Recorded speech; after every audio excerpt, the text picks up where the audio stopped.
Temple Newsom деген аты бар. Бұл мекен замок, қорған. Негізі 1600 жылы салынған екен, бірақ 1796 жылы қайтадан жөндеу жұмыстарын жүргізіп,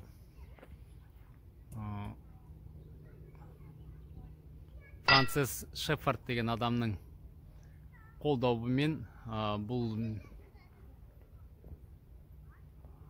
ғимарат деп айтылақ. Ғимарат, замок қайтадан жөндеуден өткізілген екен. Мына жерде өзінің мынандай бір бағы бар. Мына жерге тұп-тура бір ертеге түсіп кеткендей боласың. Орта ғасырлық қорған, дуал. Мына жерде ағылшын корольдері демалған дейді.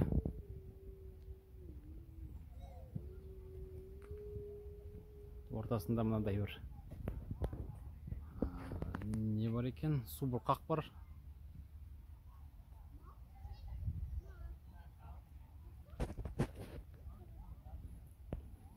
Әр заманда әртүрлі қолданысқа ие болған осы мекендер ғой. Соғыс кездерінде мына жерлерде әскерлерді, жауынгерлерді дайындайтын орын болған. Түрлі эскадрильялар, түрлі дивизиондар осында мекен еткен екен.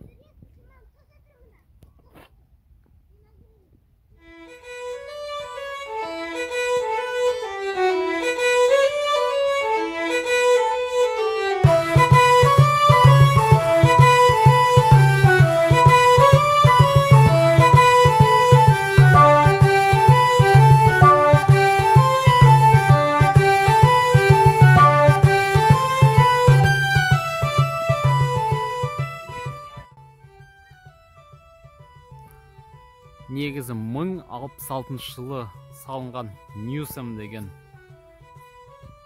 мына замок, қорған англосаксондардың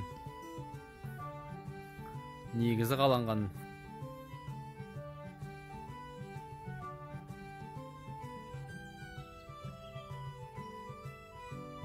Қараңыздаршы, тамаша.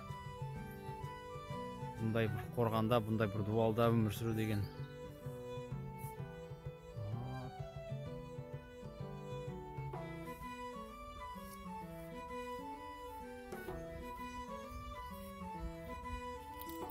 Осының барлығы оригинал.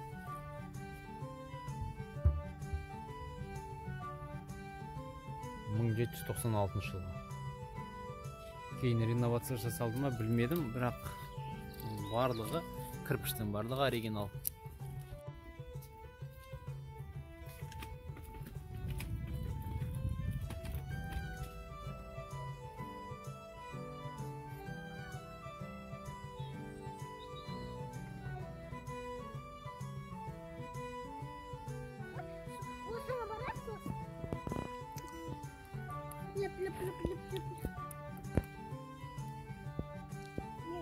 Мынадай амфитеатр жасалған екен. Бұл жерде көбінесе демалыс күндері отбасымен келіп серуендеуге, демалуға келетін орындар. Барлық жол біз тұратын қаладан 10 минуттық жолда, бірақ оған жету үшін біз тағы да 20 минут жаяу жүрдік. Жалпы көрініс осындай. Салып білгені барлығы латын тілінде жазылған. Сквилта амгес дивидо деп тұр. Ол не мағынаны білдіретін білмейдім. Қазір түскі сағат 1-де мына замоктың ішіне кіруге болатындай тур болады. Біз соған келдік, соған қазір ішіне кіреміз біз.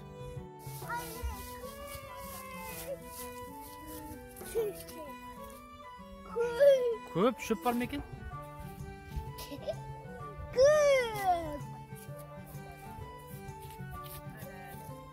Комиссион? Берге айтып берші, біз қай жерге келдік, не көріп жүрсің сен? Бер кеп мына жерге тұр да, айтам. Біз Туркияда осындай жерде болғанбыз. Түркияның қаласына кішкене ұқсайды. Ол жерге келгенде көп адамдар тамақтарын сарып жеп отыр. Мама не келе жатыр, қанасымен білмез мұнда тұр. Англияда алғашқы жауқазындар гүлдеп қойыпты. Қараңыздаршы, қандай әдемі мына гүлдер. Бәйшешектер. Жауқазын емес, бұл бәйшешектер ғой.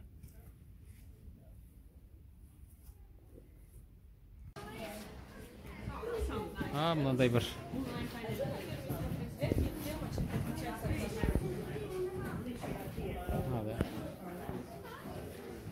Анда билет сататын орындар бар, осындай замоктың алдында кіретіндей.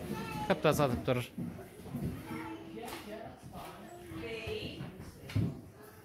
Ал мына столды көрсетейін мен сіздерге, қараңыздаршы. Мына столды барлығы қолдан жасалған ағаш, массивті ағаш екен. Тура бір бұл үстелдің астын қараңыздаршы, қандай әдемі ағаштан жасалған. Масқара мына. Қандай еңбек.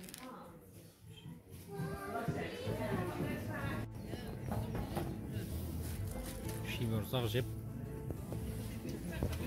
Осындай бір тамаша жерде отырмыз.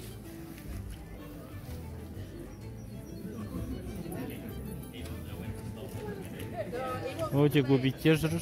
Өте көп бүгін серуендеушілер.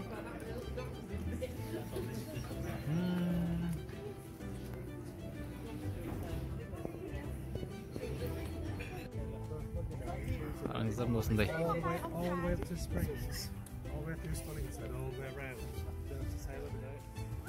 Бүгін күн жексенбі. Жексенбі бүгін адамдар осылай қыдырып, ел көріп жүр, жер көріп жүр. Мынау фермасы екен, анау ар жағындағысы негізгі замок, негізгі қорғаны. Тарихын бағана айтып кеткендей 1066 жылдан бастап салынған екен. Одан кейін көп ғасырлық тарихы бар. Бұл англосаксондардың нағыз мықты бір қорғандарының бірі болған. Батыс Йоркшир кентінің орталық замоктарының бірі деп айтсақ та болады. Жерде указательдерден көрейік, не бар екен, не көрсеткіштерден. Валет Гарден Лейкс дейді. Оған қарай баратын жол болатын болса, көл бар екен. Көлді көрейік, қандай көл екен. Сіздер мына немені қараңыздаршы. Тоясын мықты жасапты. Мүсіндер деген тура керемет қылып үйлестірілген екен. Мына жерде көлі бар, қас көліне барып көреміз. Кішкене күн ұясына кіріп кетіп еді. Ауа салқындап кетті, бағана жылы еді.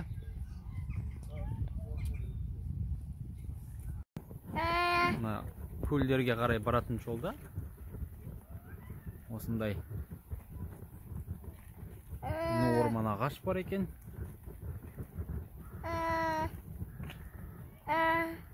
Топ тұрған жері, орналасқан жері өте әдемі. Жап-жасыл көгал. Қазір 2023 жылдың қаңтар деп айтатын болса, қараңыздар, жасыл шөп деген жайқалып тұр. Жаңадан гүлдері өсіп шығып келе жатыр екен. Адамдар мына жақта жүр екен.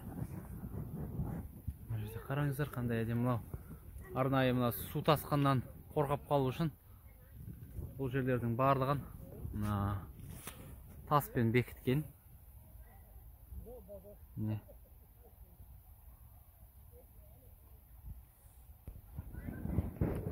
Жалпы мынандай көріністерді көретін болсам, мынандай ағаштардың арасын көретін болсам, менің бала күннен бастап көрген киноларым есіме түседі. Робин Гуд, Шервуд орманы тоғай дегендер әртүрлі мындай монахтар,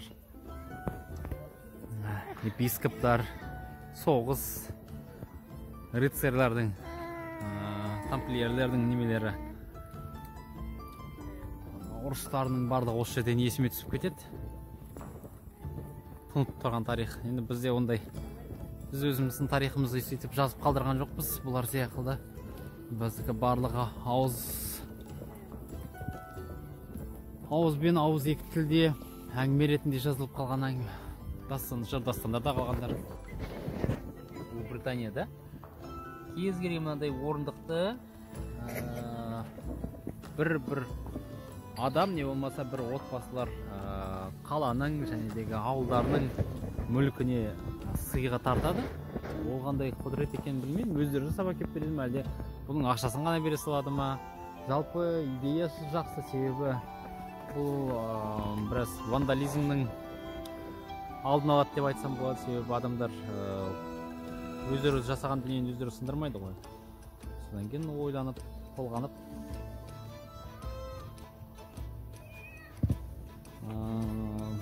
мен өзімнің осы каналымды жүргізіп влог түсіргеннен адамдардың ыстық лебіздері мен ілтипаттарына бөленіп жатам. Себебі көп адамдар осылай телефонға не болмаса камераға көп түсірмейді. Көзбен көріп сақтап қалуға тырысады, бірақ енді бұл кісілер осы жақта тұрғаннан кейін оларға көп түсіріп те керек емес шығар деп ойлаймын. Керек кезінде шығып қарап қайтатындай мүмкіндіктері бар. Мына ағаштың өзіне бір 300 жыл болған шығар кем дегенде. Себебі былай діңіне қарайтын болсақ, діңінің өзін бір талай тарих айтып тастайтын сияқты қазір. Қалай болған менеджердің көкесін көрсететін сияқты. Далада бүгін 10-12 градус жылы болып тұр, бірақ соған қарамастан бір суық бір ызғар бар.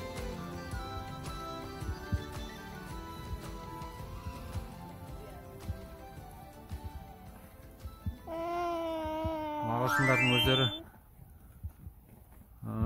түсінбейсің көбінесе қалай киінетін екен. Кейбіреулер қалың киінеді, кейбіреулер жұқа киінеді, кейбіреулер шортымен жүреді, кейбіреулер аяқтарына сандали киіп алады. Жалпы түсініксіз.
Ал Англияда болса көктем, қараңыздар. Бәрі бүршік атып келе жатыр екен. Pineapple lily. Pineapple дегеніміз ананас лилия. Оңтүстік Африка. Мына жерден жалпы Британ империясы қай жерлерде өзінің бодандары болды, сол жерлерден түрлі өсімдіктерді алып кеп, оны Англияға жерсіндіруге тырысқан. Бұлардың барлығы мысал үшін бұл Америкада жерорта теңізінде өсетін ірі өсімдіктер, солардың барлығын Британ армиясы, британдықтар жалпы осында алып келген.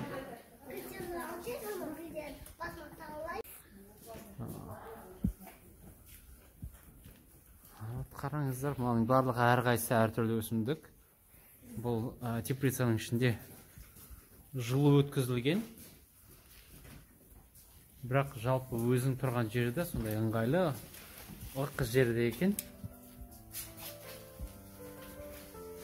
Авокадо ағашы бұлай өседі. Авокадо жейміз, білесіздер.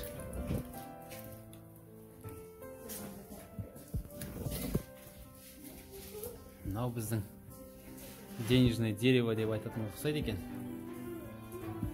Тиын ақшасына. Umbrella tree. Австралиядан келіпті мына ағаш. Көріңіздер.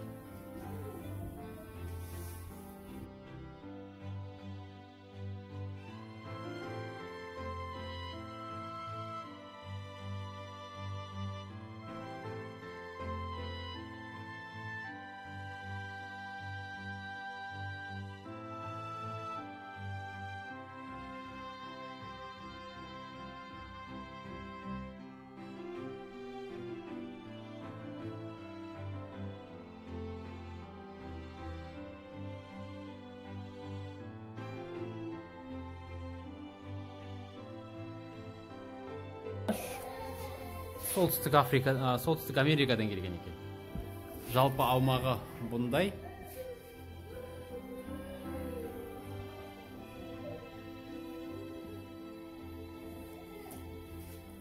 Мына жерде енді гүлдердің отаны екен.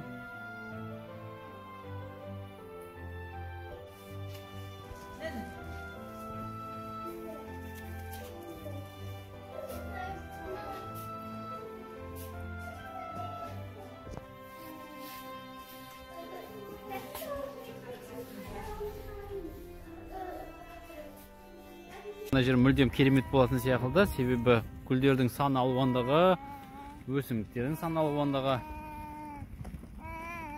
соған келтіріп тұрған сияқты. Енді бір 3 айдан соң келгенімізде мүлдем басқа жерге келгендей болатын шығармыз.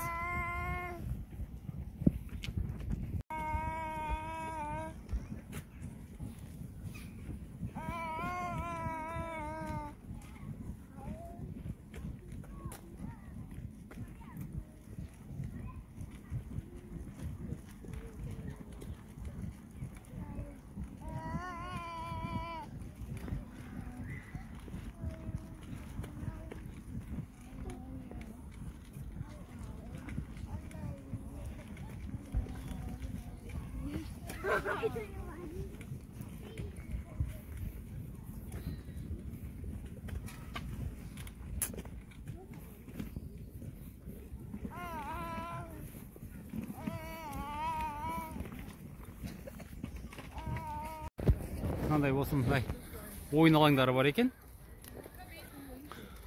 Ойын алаңдары үлкен. Мынандай парк балаларға арналған. Үлкендерге де өтуге болады. Жалпы қызық екен.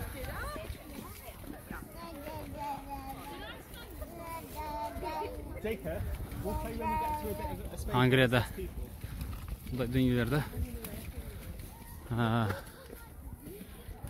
өте сирек көресің, себебі балалардың ойын алаңдарын өздерін жасаған кезде біраз біздікімен салыстырған кезде кедей болады. Бір қызығы пластик жоқ мұнда. Барлығы ағаш, не болмаса, яки болмаса темір. Қараңыздар, мына жерлерде бүкіл ағаштардың арасында тамаша жер болу керек. Және дегі үйреншікті жағдай бойынша осындай жерлерде міндетті түрде дүкендер болады өздерінің. Сол дүкеннен керекті жарықтар сатып алуға болады.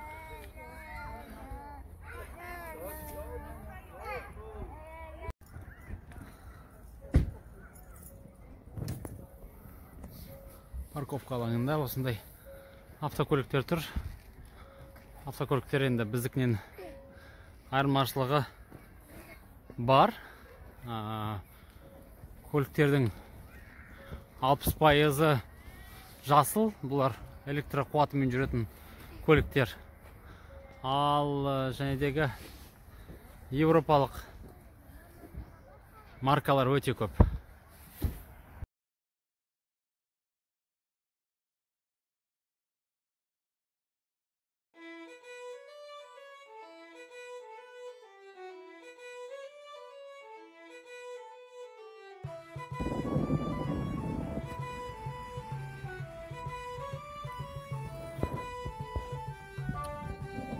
Нағыз кинода көретін Англия, Ұлыбритания. Мына жерден жаңағы біз жүріп өткен замаққа кіретін қақпаларды болғандысында, күзет отыр. Машинасыз жүрген, көліксіз жүрген күндеріміз өтіп жатыр. Себебі бұл жерден барлығын автобуспен жаяу жүріп дегенде. Бірақ саяхаттың қызығы осында.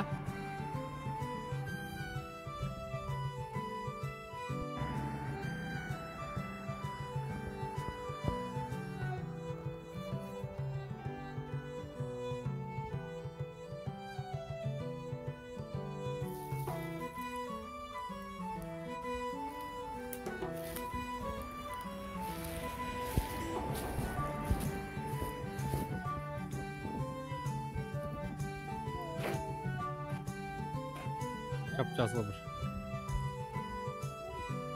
Windows'ның заставкасы сияқты. Футбольное поле деген мына жерде екі аттасаң бір емес, мына жерде қараңыздар, үлкен бір алаңның ішінде бірнеше футболдың қақпаларын қойып қойған. Кез келген адам осында келіп ойнауына болады. Жалпы бүгін күн жылы, бұлай жүрімізге мүмкіндіктеріміз бар. Кофтамен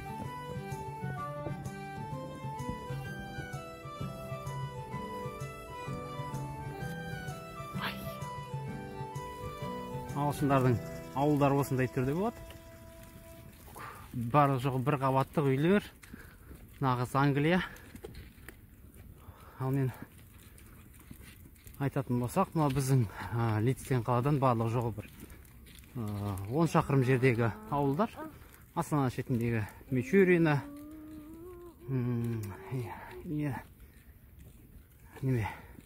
Учхоз интернациональный сияқты жерлер. Әне жерден алыстан көрініп тұрған шығар сіздерге қаланың келбеті.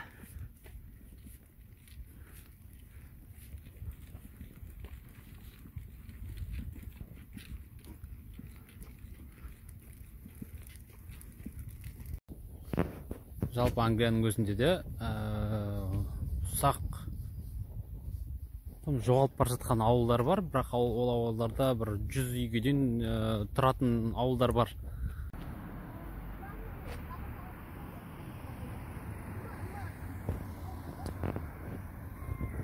Ағылшын ауылдарының көрінісі осындай. Біз мына жерге аялдамаға келдік. Аялдамада қазір барлық жоғы 8-9 минуттың ішінде біздің автобусымыз келу керек. 19 маршрутты күтіп тұрмыз. Бірақ күн жексенбі болғаннан кейін автобус маршруттары алдамшы жүреді. Кей кезде автобус шығады да аялдамаға жеткен кезде мыналай жазылып тұрады. Не тоқтатылды, не болмаса маршруттан шығып кетті.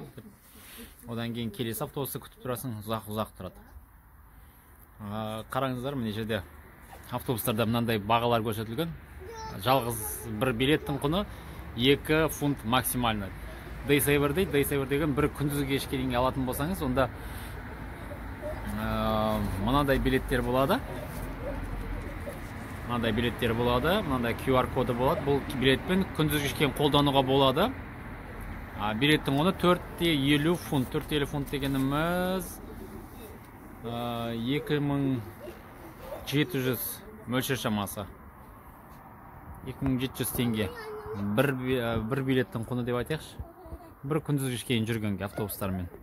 Ал бір билеттің бір адамға арналған бір билет ол 1100-1200 теңге.